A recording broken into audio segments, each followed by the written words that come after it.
Indian national Lokdal 1 मार्च को हांसी में प्रदेश स्तरीय रैली करने जा रही है। रैली से ठीक एक दिन पहले हमने वहां जाकर तैयारियों का जायजा लिया है। ये रैली दिल्ली रोड पर नई सब्जी मंडी के शेड तले की जा रही है। इस रैली को इनेलो के सुप्रीमो ओम प्रकाश चौटाला और नेता प्रतिपक्ष अभय सिंह चौटाला के अलावा कई अन्य नेता भी संबोधित करेंगे। रैली की तमाम तैयारियों को लेकर नेता प्रतिपक्ष अभय सिंह चौटाला के बेटे और इनेलो नेता करण सिंह चौटाला बारीकी से नजर रखे हुए हैं। वो लगातार रैली स्थल पर आकर हर चीज का खुद मुआयना करते हैं और अपने साथियों को उस बारे में सलाह भी देते हैं। बताया जाता है कि ओम प्रकाश चौटाला आज रात को यानी कि 28 फरवरी की रात को ही हांसी पहुंच जाएंगे और सुबह हुड्डा के सेक्टर 6 से रैली स्थल पर पहुंचेंगे। इस रैली के जरिए इनेलो ये साबित करने का प्रयास भी करेगी कि उनका वजूद कम नहीं हुआ, बल्कि कार्यकर्ताओं की फौज आज भी उनके साथ खड़ी है।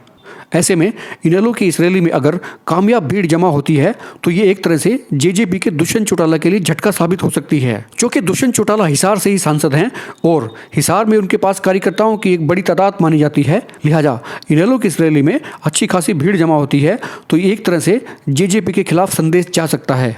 इनेलो नेता करण सिंह चौटाला ने एक मत से खास बातचीत की। आइए सुनाते हैं उन्होंने क्या रैली की तैयारियों को लेकर आज करण चौटाला हांसी पहुंचे हैं। आपको पता है 1 मार्च को इनेलो की प्रदेश स्तरीय यहाँ रैली होने वाली है। आइए सीधे इनसे बात करते हैं। करण जी, रैली कल आपकी प्रदेश स्तरीय होगी हांसी में। सबसे पहला सवाल तो ये था कि हांसी को ही क्यों चुना गया? प्रदेश स्तरीय रैली है जी। देखिए, काफ़ी समय से हांसी में एक रैली जी पार्टी ने करनी थी और 2 बार पहले भी कैंसिल हो चुकी थी। और आपको पता है हम हर बार जब भी कोई रैली करते हैं तो एक नए ज़िले में करते हैं। ये एक वो ज़िला है जिसमें काफ़ी समय से रैली नहीं हुई। क्या ये भी समझा जाए कि इससे जेजेपी को सीधा सीधा एक संदेश दिया जाएगा कि हम पहले से ज़्यादा ताकतवर हैं? समझने को तो आप जो मर्जी समझ लें जी। अब क्या करें, आपकी मीडिया जो लिख देती है हमारे को मुश्किल आ जाती है। और ये बात चौटाला साहब ने भी कई बार कही कि आप जो कुछ भी छापे या लिखें, कृपया करके जो हम अपनी ज़बान से बोलें उसी को छापे और लिखें, अपनी मर्जी से मत लिखें, क्योंकि उसका नुकसान हमारे को पर्सनली भी उठाना पड़ता है। जी बिल्कुल, क्योंकि ये तो आप जो कह रहे हैं वही दिखाया जाएगा, इसमें कोई फेरबदल कर नहीं सकता है कोई हमारा को किसी को टारगेट बनाने की जरूरत नहीं है। तो सीधे सीधे आपका ये कहना है कि भाजपा को यहाँ से चैलेंज किया जाएगा? जी, ये पार्टी का फैसला है, चौटाला साहब का फैसला है। ना मेरे पास कोई ऐसा अधिकार क्षेत्र कि मैं इस पे कोई बड़ा बयान दे सकूं और ना मैं कोई ऐसे पद पे जो मैं इस पे कुछ कह सकूं। तो कोई खास संदेश कल चौटाला साहब यहाँ आएंगे रैली में, कोई विशेष कोई घोषणा रहेगी? आप भी कल आएंगे जी, तो कल आपको पता लग ही जाएगा। तो कितनी भीड़ आप इकट्ठा होने की दावा करते हैं? इंडियन नेशनल लोकदल की रैली में कभी दावा नहीं कर सकते भीड़ कितनी आएगी। आपको ये भी पता है कि हर बार पिछले सालों में जितनी रैलियां हुई है हमने अपने रिकॉर्ड स्वयं तोड़े हैं, इसमें भी तोड़ेंगे। बहुत बहुत शुक्रिया। हमारे साथ हैं पूर्व मंत्री सुभाष गोयल जी। गोयल साहब नमस्कार। नमस्कार। कल रैली होने वाली है आपकी, तो कैसी तैयारियाँ हैं? आपके सामने है ये सारा का सारा। जो इंडियन नेशनल लोकदल पार्टी जहाँ भी रैली करती है अपनी अलग से छाप छोड़ती है और प्रदेश भर में नहीं देश भर में इनकी रैलियों का नाम है। ये रैली प्रदेश स्तरीय बताई जा रही है, तो इसकी क्या वजह थी कि हांसी को चुना गया? इसके लिए क्या ये वजह थी कि हिसार में जेजेपी का कुनबा बढ़ता जा रहा है या उनके कार्यकर्ताओं की फौज बढ़ती जा रही है, तो उससे निपटने के लिए, उसको कमजोर करने के लिए? शायद ये आप लोगों की अपनी सोच है।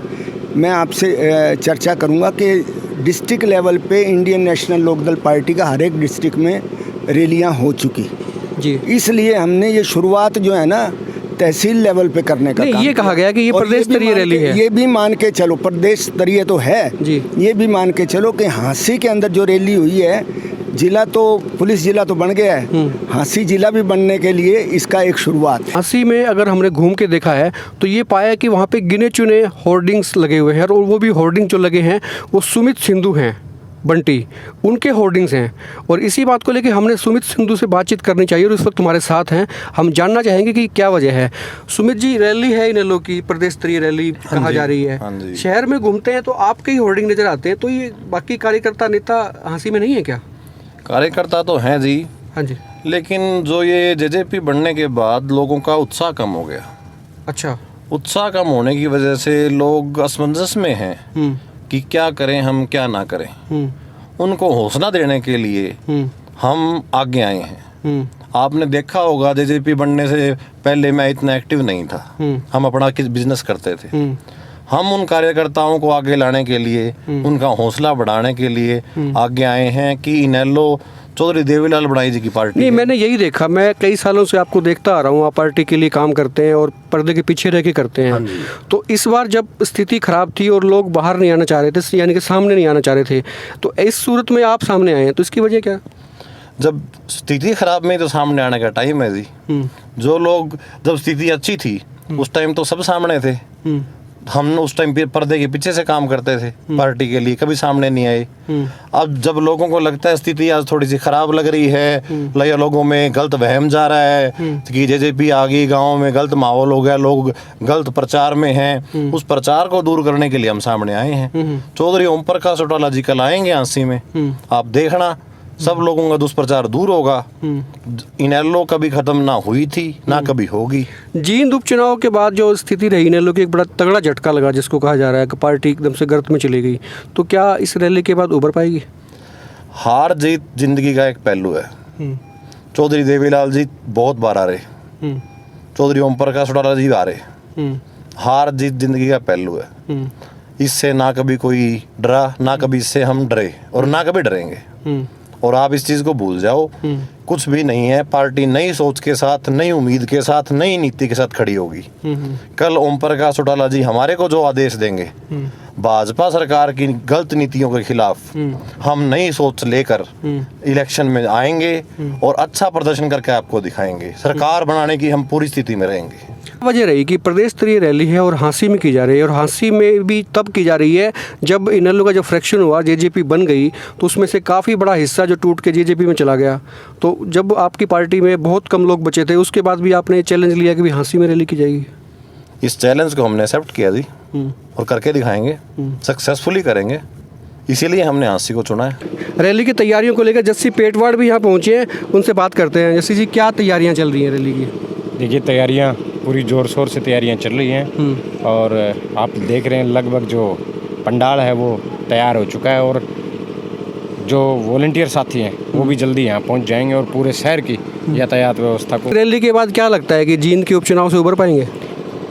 देखिए, चुनाव जीत हार लगी रहती है। चुनाव से किसी पार्टी का कोई भविष्य तय नहीं होता, क्योंकि चौधरी देवीलाल की बनाई इस पार्टी का चौधरी ओम प्रकाश आपके नेताओं ने ये कहा था कि सेमीफाइनल है जींद का, और उसमें आप बुरी तरह से हार गए थे, तो अभी आप कहते हैं भविष्य तय नहीं होता, तो बयान से पलट रहे हैं। देखिए, ये जो सेमीफाइनल की जो बात है, उपचुनाव बहुत नज़दीक था चुनाव के, हम मान सकते थे कि वो सेमीफाइनल है। वहाँ की जो परिस्थितियाँ थी वो बहुत अलग थी।